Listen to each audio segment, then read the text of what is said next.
Welcome to today's stained glass class. Today we're going to talk about copper foil and choosing the right type of copper foil for your project.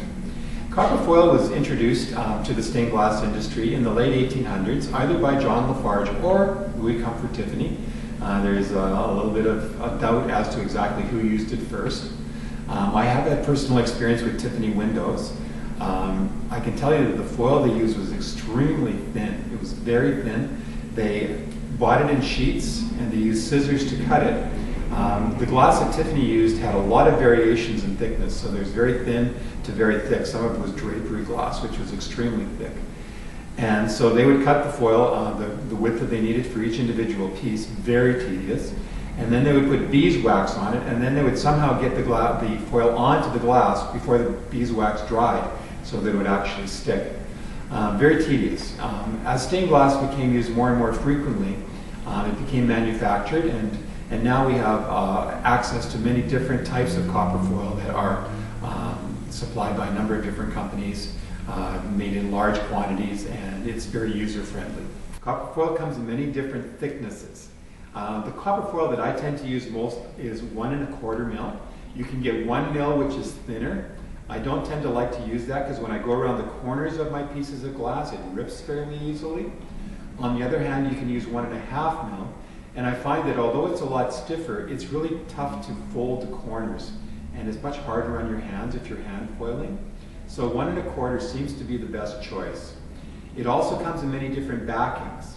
So this particular foil is what I would call regular copper foil. It's always copper material, but the adhesive that's put on the back can change. So in this case, they have clear adhesive put on it.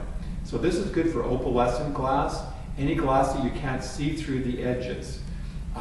Or if you're going to use copper foil copper patina on your piece, you could use this for anything.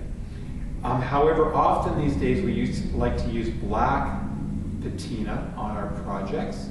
And if we're using clear glass and we use this copper patina with the clear glue on the back, you can see through the edges to the copper backing on the foil. So about 15-20 years ago, Venture came up with a black backed foil. So this is the same copper foil, but it has a black adhesive to it. So if you put this black backed copper foil on bevels or any type of a clear textured glass, when you put the black patina on the surface of the solder, it will blend with the adhesive on the inside of your piece. It's not very often that we want to leave our solder silver, but if there is a project where that's something we want to do, there's also silver-backed copper foil. And silver-backed copper foil has a clear adhesive on it, but there is a thin layer of solder on the back of this particular foil. So you've got the copper, which is of course used because it's so user-friendly, it accepts solder really easily. The tin on the back to give us the silver, and then the clear adhesive. So your choices are the copper, the black, or the silver. Different thicknesses, 1 mil, 1 1/4 mil, 1 1/2 mil. I would recommend the 1 1/4 mil. And also it comes in many different widths. So if you have very thin glass, you can use 5/32 or 3/16 inch foil, so it won't cover the glass as much. Normally we use 7/32 for any 3 mil glass projects that we're using. 3 mil is about the thickness of regular Spectrum, Kokomo, Wismac glass, etc. And then if you've got thick glass, if you're using some antique glass, you might want to go to 1/4 inch foil, so again you get a decent overlap. Keep in mind that solder the solder lines are part of the project. They're not something to be avoided.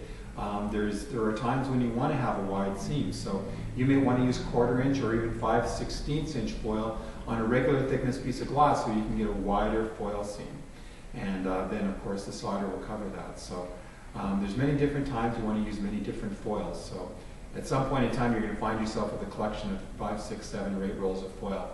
Make sure you keep your foil in a sealed plastic bag, a Ziploc, and you'll find that they will last for a number of years. However, the copper itself will last indefinitely, but the adhesive does have a shelf life. So if you are lucky enough to have someone give you 7 or 8 rolls of foil that they used 10 years ago, you'll probably find that unfortunately the adhesive's not going to stick very well. And even though the price is right, you may find that it's not really something you want to use. So always test on a couple of pieces, make sure that the adhesive is going to stick, because once you put that heat to the copper foil to apply the solder, if that adhesive is not working properly, it'll just lift away from the glass and cause nothing but headaches. So I hope that you've learned a little bit more about copper foil, the different types, and their uses. Thank you.